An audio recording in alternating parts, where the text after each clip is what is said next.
Friends, அனைவருக்கும் இனிய காலை வணக்கம். டிஎன்பிஎஸ்சியுடைய முந்தைய ஆண்டு வினாத்தாள்களை நம்ம தினமும் பார்த்துட்ருக்கோம். இன்றைக்கி நம்ம என்ன பார்க்க போகிறோம்னா, முந்தைய ஆண்டுகளில் வந்த வரலாறு கேள்வி, ஒரு 10 வரலாறு கேள்வியை பார்க்க போகிறோம். ரொம்ப சிம்பிளாக தான் இருக்க போகுது. இன்றைய முதல் கேள்வியை பாருங்கள். பின்வரும் நிகழ்வுகளை கால வரிசையின்படி ஒழுங்கமைக்கவும். அதாவது கால வரிசைப்படி வரிசைப்படுத்த சொல்கிறாங்க. முதல் பானிபட் போர், ஜஹாங்கீர் லாகூரில் அடக்கம் செய்யப்பட்டார், 1605 அக்பருடைய மரணம், 2ஆம் பகதூர் ஷா. இதை கால வரிசைப்படி அடுக்கணும். எது ஃபஸ்ட்டு வரும், எது செகண்ட் வரும்னு அடுக்கணும். அடுக்குங்க பார்க்கலாம். விடை டி தான் ஆன்சர். அதாவது முதல் பானிபட் போர் ஃபஸ்ட்டு நடந்திருக்கும். எப்போ நடந்திருக்கும்னா 1526 நடந்திருக்கும். இப்ராஹிம் லோடிக்கும் பாபருக்கு முன்னாடி நடந்திருக்கும். பாபர் ஜெயிச்சிருப்பார். ரெண்டாவதாக நடந்தது 1605 அக்பருடைய மரணம். அவர் இறந்திருப்பார். அவருடைய கல்லறை எங்கே இருக்குங்க? சிக்கந்தாரா அப்படிங்கிற இடத்துல இருக்குது, ஆக்ராவில் இருக்குது. அதை நோட் பண்ணிக்கோங்க. அடுத்து மூன்றாவதாக லாகூரில் ஜஹாங்கீருடைய உடல் அடக்கம் செய்யப்பட்டிருக்கும். இது மூணாவது. நாலாவது பார்த்திங்கன்னா 2ஆம் பகதூர் ஷா. 2ஆம் பகதூர் ஷா யார்? இவர் தான் முகாலய பேரரசில் கடைசி அரசர். இவர் 1857 பெருங்கலகத்தில் கலந்துகிட்டு இருந்திருப்பார். அதனால் என்ன பண்ணுவாங்க, ஆங்கிலேயர்கள் இவரை கைது பண்ணிடுவாங்க. கைது பண்ணிவிட்டு ரங்கூன், அதாவது இன்றைக்கி இருக்கிற பர்மாவுக்கு அமுச்சு விட்ருவாங்க. அங்கே போங்க அப்படின்ட்டு அவர் அங்கே போயிட்டு 1862 இறந்துருவார். 87வது வயசு அங்கேயே அவர் இறந்துடுவார். அவருடைய இறப்போடு முகாலய பேரரசுடைய வம்சமானது முடிவுக்கு வந்திருக்கும். இதுதான் ஆன்சர். சரி, அடுத்த கேள்வியை பார்க்கலாங்களா? இரண்டாவது கேள்வியை பாருங்கள். கூற்று காரணம் டைப்பில் கொடுத்துருக்காங்க. கூற்று: குப்தர்கள் மற்றும் முகாலயர்களின் ஆட்சி காலத்தில் ஒரே சீரான நிர்வாக முறை நாடு முழுவதுமாக நிறுவப்பட்டது. அதாவது குப்தர்களும் முகாலயர்களும் ஒரே சீரான நிர்வாக முறையை நாடு முழுவதும் ஏற்படுத்தினாங்கன்னு கொடுத்துருக்காங்க. கூற்று 2: இந்திய ராஜ்யங்களை ஒருங்கிணைக்கும் முகவராக ஆங்கிலேயர் இருந்தனர். பாருங்கள், கூற்று காரணம் சரியா அல்லது எது தவறு, பொருத்தமாக இருக்கா பொருத்தமாக இல்லையா கண்டுபிடிங்க பார்க்கலாம். கண்டுபிடிச்சிருப்பீங்கன்னு நினைக்கிறேன். சரி, விடையை பார்க்கலாமா? விடை கூற்று காரணம் ரெண்டுமே சரிதான், ஆனால் சரியான விளக்கம் கிடையாது. அதாவது இவங்க நாட்டை ஒரே மாதிரி நிர்வாகம் பண்ணாங்க, குப்தர்களும் முகாலயர்களும். கரெக்டு தான். அதே மாதிரி இந்திய ராஜ்யங்களை ஒருங்கிணைக்கும் முகவராக ஆங்கிலேயர் இருந்தாங்க. ஆனால் இவங்க காலம் வேறு, அவங்க காலம் வேறு. அப்போ கூற்று காரணம் சரி, ஆனால் சரியான விளக்கமெல்லாம் இல்லை. அடுத்த கேள்வியை பார்க்கலாங்களா? மூன்றாவது கேள்வி: எந்த ஆண்டில் சிவாஜி சத்ரபதி என்ற பட்டத்தை சூட்டிக்கொண்டார்? ரொம்ப ரொம்ப முக்கியமான கேள்விங்க. கண்டிப்பாக தேர்வில் எதிர்பார்க்கலாம். எந்த ஆண்டில் சிவாஜி சத்ரபதி என்ற பட்டத்தை சூட்டிக்கொண்டார்? இது எங்கே இருக்கும்னா 7ஆம் வகுப்புலேயே இருக்கும். சரி, விடையை பார்க்கலாமா? விடை கிபி 1674 தான் அவர் சத்ரபதிங்கிற பட்டத்தை சூட்டிக்கிட்டார். அது எந்த லொக்கேஷன் அப்படிங்கிறது முக்கியம். அதை அடிக்கடி கேட்டிருக்காங்க. எங்கே பட்டம் சூட்டியிருப்பார்? ரெய்கார்னு ஒரு கோட்டை இருக்குது, அந்த கோட்டையில் தான் அவர் பட்டம் சூட்டியிருப்பார். அடுத்து சிவாஜியை பற்றி அடிக்கடி கேட்க கேள்வி அப்படின்னு பார்த்தீங்கன்னா ஒரே ஒரு கேள்வி தான். சிவாஜி முகாலயர்களுடைய துறைமுகமாக இருந்த சூரத், அது எங்கே இருக்குன்னா குஜராத்தில் இருக்குது, அந்த நகரத்தை 2 முறை தாக்கியிருக்காரு. அது எந்தெந்த ஆண்டுன்னு கேட்பாங்க, பார்த்துக்கோங்க. 1664 ஃபஸ்ட்டு டைம் தாக்கியிருப்பார். 1670 2வது முறையாக தாக்கினார். இதே கூட தேர்வில் கேட்டிருக்காங்க. சரி, ஓகே, அடுத்த கேள்வியை பார்க்கலாமா? 4வது கேள்வி: மொகஞ்சதரோ என்றால் இறந்தவர்களின் மேடு என்று எந்த மொழியில் அழைக்கப்படுகிறது? இறந்தவர்களின் மேடுன்னு சொல்லுவாங்க, சுடுகாட்டு மேடு அப்படின்னு சொல்லுவாங்க. இது எந்த மொழின்னு கேட்குறாங்க. சிம்பிள் கொஷின் தான். விடையை பார்க்கலாமா? விடை சிந்தி மொழி. இதை கேட்க வாய்ப்பு இருக்குது, பார்த்துக்கோங்க ஃப்ரெண்ட்ஸ். அடுத்த கேள்வியை பார்க்கலாமா? 5வது கேள்வி: பின் வருவனவற்றுள் இந்திய தேசிய காங்கிரஸ் பற்றிய சரியான கூற்றுகள் எது? அதாவது எது சரியோ அதை கேட்டிருக்காங்க, நல்லா பார்த்துக்கோங்க. கூற்று 1: பம்பாயில் நடைபெற்ற இந்திய தேசிய காங்கிரஸுடைய முதல் மாநாட்டில் தலைவராக இருந்தவர் WC பானர்ஜி. அடுத்து கூற்று 2: கல்கத்தாவில் நடைபெற்ற இந்திய தேசிய காங்கிரஸுடைய 2வது மாநாட்டின் தலைவர் தாதாபாய் நவ்ரோஜி. கூற்று 3: லாகூரில் நடைபெற்ற இந்திய தேசிய காங்கிரஸுடைய 3வது மாநாட்டில் தலைவர் கோபாலகிருஷ்ண கோகலே. இந்த கூற்றுகளில் எது சரியான கூற்றுன்னு கண்டுபிடிக்கணும். கண்டுபிடிங்க பார்க்கலாம். எது சரி கண்டுபிடிச்சிட்டிங்களா? விடையை பார்க்கலாமா? விடை கூற்று 1 மற்றும் 2 சரி. 3 தவறு. ஏன்னா 3வது இந்திய தேசிய காங்கிரஸ் மாநாடு சென்னையில் நடந்திருக்கும். சென்னையில் 1000 விளக்கு அப்படிங்கிற பகுதியில் இருக்கிற மக்கீஸ் தோட்டம் அதில் வந்து நடந்திருக்கும். அப்போ தலைவராக இருந்தவர் யாருன்னா பக்ருதீன் தியாப்ஜி, அவர் தான் தலைவராக இருந்திருப்பார். ஸோ அதனால் அது தவறு. சரி, இன்னும் கொஞ்சம் எக்ஸ்ட்ரா பாயிண்ட்டை பார்த்துடலாமா? முதல் இந்திய தேசிய காங்கிரஸுடைய மாநாடு எப்போ நடந்ததுங்க? 1885 டிசம்பர் 28 அன்னைக்கு தான் நடந்திருக்கும். எங்கே நடந்திருக்கும்? பம்பாயில் நடந்திருக்கும். சரி, ஓகே. இதில் வந்து பார்த்திங்கன்னா மொத்தம் எத்தனை பிரதிநிதிகள் கலந்துட்டாங்க அப்படிங்கிறது முக்கியம். எத்தனை பேர் கலந்துக்கிட்டாங்க, அதில் முஸ்லீம் உறுப்பினர்கள் எத்தனை பேர், அதுவும் முக்கியம். இதை வந்து தெரிஞ்சதுன்னா மறக்காமல் கமெண்ட்டில் போட்டுவிடுங்க. எத்தனை பேர் கரெக்டாக படிச்சிருக்கீங்கன்னு பார்க்கலாம். சரி, ஓகே. பாருங்கள், இது முதல் கூட்டமாக. 2வது கூட்டம் எப்போ நடந்தது? 1886 கல்கத்தாவில் நடந்திருக்கும். தாதாபாய் நோர்ஜி அவர் தான் தலைவராக இருந்திருப்பார். 3வது கூட்டம் 1887 சென்னையில் நடந்திருக்கும். பக்ருதீன் தியாப்ஜி தலைவராக இருந்திருப்பார். அடுத்து இன்னும் சில பாயிண்ட்ஸை மட்டும் நீங்கள் தெரிஞ்சுக்கணும் அப்படின்னா, இந்திய தேசிய காங்கிரஸுடைய மாநாடுகள் நடக்காத ஆண்டுகள் எந்தெந்த ஆண்டில் நடக்கலை அப்படிங்கிறது முக்கியம்.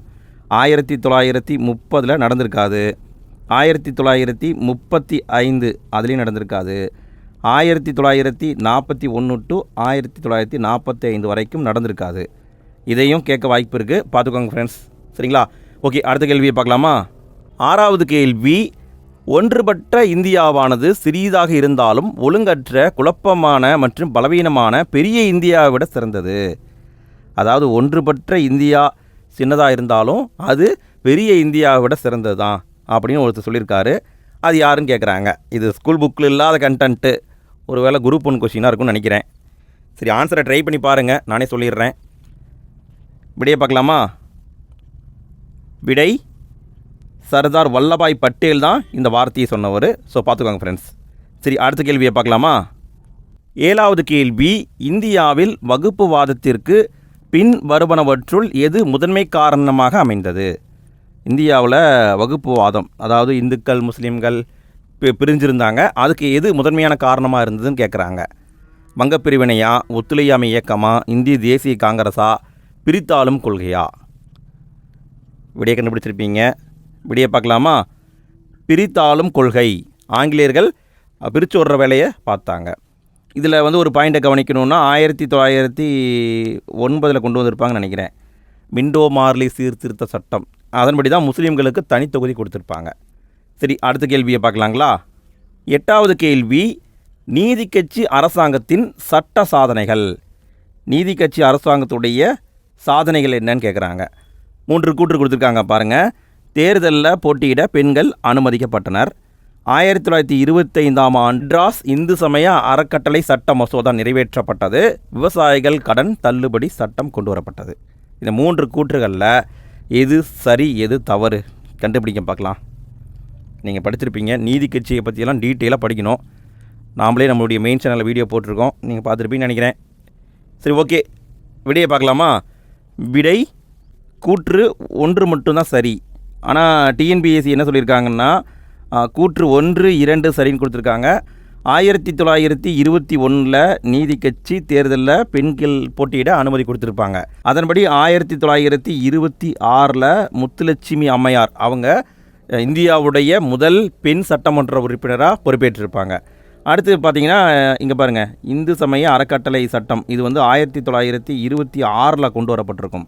இங்கே 25ன்னு கொடுத்துருக்காங்க, 26 கொண்டு வந்திருப்பாங்க. அடுத்தது என்ன கொண்டு வந்திருப்பாங்க? 1924 பணியாளர் தேர்வு வாரியம் அப்படிங்கிறத கொண்டு வந்திருப்பாங்க. இதை பேஸ் பண்ணி தான் பொது பணியாளர் தேர்வாணையம், அதாவது டிஎன்பிஎஸ்சி அப்படிங்கிற அமைப்பானது 1929 உருவாக்கப்பட்டிருக்கும். இது எல்லாமே அவங்க பண்ண சாதனைகள். பட் விவசாயிகள் கடன் தள்ளுபடி பண்ணாங்களா அப்படிங்கிறது தெரியவில்லை. ஆனால் வந்து என்ன சொல்லியிருப்பாங்க அப்படின்னா, நிலமற்ற ஏழை தொழிலாளர்களுக்கு அதாவது வீடு கட்டுறதுக்கு நிலம் கொடுத்துருப்பாங்க அப்படின்னு மட்டும் போட்டிருக்காங்க. ஸோ பார்த்துக்கோங்க, இதில் கொஞ்சம் முரண்பாடு இருக்கிறது. சரி, அடுத்த கேள்வியை பார்க்கலாமா? 9வது கேள்வி, பின் வருவனவற்றை அவற்றின் சரியான ஆண்டுடன் பொருத்தவும். நீல் சிலை அறப்போராட்டம், பூரண சுவராஜ் தினம் கொண்டாட்டம், கானாட் கோமகனை புறக்கணித்தனர், நீதி கட்சி தேர்தலில் பின்னடைவு. பொறுத்துங்க பார்க்கலாம். கானாட் கோமகன் யார் பாது? புதுசாக இருக்கே. சரி, 6வது போட்டு நமக்கு என்ன. சரி, விடையை பார்க்கலாமா? கண்டுபிடிச்சிங்களா? விடை சி தான் ஆன்சர். நீலன் சிலை அகற்றும் போராட்டம் 1927 நடந்திருக்கும். இதில் தான் வந்து தென்னிந்தியாவின் ஜான்சி ராணி அப்படின்னு சொல்லக்கூடிய யார்ப்பா பேர் மறந்து போச்சு, அஞ்சலி அம்மாள், கடலூர் அஞ்சலி அம்மாள், அவங்க வந்து அவங்க பொண்ணோட கலந்துருப்பாங்க. அவங்க பொண்ணு பேர் கூட ஏதோ வருமே, அவங்க பொண்ணு பேர் என்ன கமெண்ட்டில் போட்டு விடுங்க பார்க்கலாம். அவங்க கலந்துருப்பாங்க. நீலன் சிலை அகற்றும் போராட்டம் 1927 நடந்திருக்கும். அடுத்து பூரண சுவராஜ் தினம், இது எப்போ கொண்டாடி இருப்பாங்கன்னா 1930 ராவி நதிக்கரை ஜனவரி 26 கொண்டாடிப்பாங்க. அப்போ இது ஆன்சர். அடுத்தது நீதி கட்சி தேர்தலில் பின்னடைவு அப்படிங்கிறது பார்த்திங்கன்னா 1926 நடந்திருக்கும். ஏன்னா சுயராஜ்ய கட்சி ஜெயிச்சிருப்பாங்க, ஆனாலும் அவங்க ஆட்சி அமைக்க மாட்டாங்க. அப்போ இதுதான் 4. அப்போ 1921 கானாட் கோமகன் யாரோ வந்திருக்காரு, அவர் யாருன்னு தான் தெரில. இவரை பற்றி ஸ்கூல் புக்லேயும் இல்லை. சரி விட்டுருங்க. சரி அடுத்த கேள்வியை பார்க்கலாமா ஃப்ரெண்ட்ஸ்? இது வரைக்கும் 10 கேள்வியை பார்த்துட்டோம். எத்தனை கேள்விக்கு உங்களுக்கு ஆன்சர் தெரிஞ்சது அப்படிங்கிறத மறக்காமல் கமெண்ட்டில் போட்டு விடுங்க. வீடியோ பிடிச்சிருந்தால் லைக் போடுங்க ஃப்ரெண்ட்ஸ். நிறைய பேர் வீடியோவை பார்க்குறீங்க, வீடியோவை பார்த்துட்டு மறந்தாப்பில் போயிடுறீங்க. மறக்காமல் லைக் போடுங்க. வீடியோ எப்படி இருந்தது அப்படிங்கிறத கமெண்ட்டில் போட்டு விடுங்க. இதே மாதிரி நிறைய டாப்பிக்கில் வீடியோ போட்டுட்ருக்கோம். பாலிட்டி, எக்கனாமிக்ஸு, எல்லா டாப்பிக்லேயும் வீடியோ வந்துக்கிட்டு இருக்குது. ஸோ எல்லா வீடியோவையும் பார்த்து யூஸ் பண்ணிக்கோங்க. சரி ஓகே, 10வது கேள்வியை பாருங்கள். பின் வருபவைகளில் எது மெட்ராஸ் மாகாணத்தில் நிறுவப்பட்ட முதல் அரசியல் நிறுவனமாகும்? சென்னை பூர்வீக கூட்டமைப்பா, சென்னை மகாஜன சபையா, தன்னாட்சி கூட்டா, தென்னிந்திய மக்களின் கூட்டமைப்பா? எது முதல் அரசியல் நிறுவனம்? கண்டுபிடிச்சிருப்பீங்க. விடையை பார்க்கலாமா? சென்னை பூர்வீக கூட்டமைப்பு. சென்னை பூர்வீக கூட்டமைப்புனா புதுசாக இருக்கே அப்படின்னு நினைக்காதீங்க. சென்னை வாசிகள் சங்கம்னு படிச்சிருப்போம்ல, இங்கே கொடுத்துருக்காங்க பாருங்கள், மெட்ராஸ் நேட்டிவ் அசோசியேஷன். ஸோ அதுதான் இங்கே அப்படியே டிரான்ஸ்லேட் பண்ணி கொடுத்துருக்காங்க. நிறைய பேர் வந்து கன்ஃபியூஷன் ஆகிடுவாங்க, சென்னை பூர்வீக கூட்டமைப்பா, படித்த மாதிரியே இல்லையே அப்படின்ட்டு. சென்னை வாசிகள் சங்கம் தான் அது. சரி, இந்த சங்கத்தை பற்றி சொல்லணுன்னா எப்போ உருவாக்குனாங்க? 1852, குறிப்பாக பிப்ரவரி 26 உருவாக்குனாங்க. யார் உருவாக்குனாங்க? கஜுலு லட்சுமி நரசு அப்படிங்கிறவரும் இன்னும் நிறைய பேரும் சேர்ந்து உருவாக்கியிருப்பாங்க. இந்த அமைப்பு 10 வருஷம் தான் இருந்திருக்கும். இவங்களுடைய முயற்சியால் தான் சித்திரவதை ஆணையம் அப்படிங்கிற ஒரு ஆணையம், டார்ச்சர் கமிஷன் படிச்சிருப்போம், அது வந்து ஒழிக்கப்பட்டிருக்கும். ஓகே ஃப்ரெண்ட்ஸ், அவ்வளோதான். இன்றைய வீடியோவில் 10 கொஷின் பார்த்துட்டோம். அடுத்த வீடியோவில் இன்னும் நிறைய கொஷின்ஸை பார்க்க போகிறோம். அடுத்தடுத்த வீடியோக்குள்ளே சந்திப்போம். நன்றி.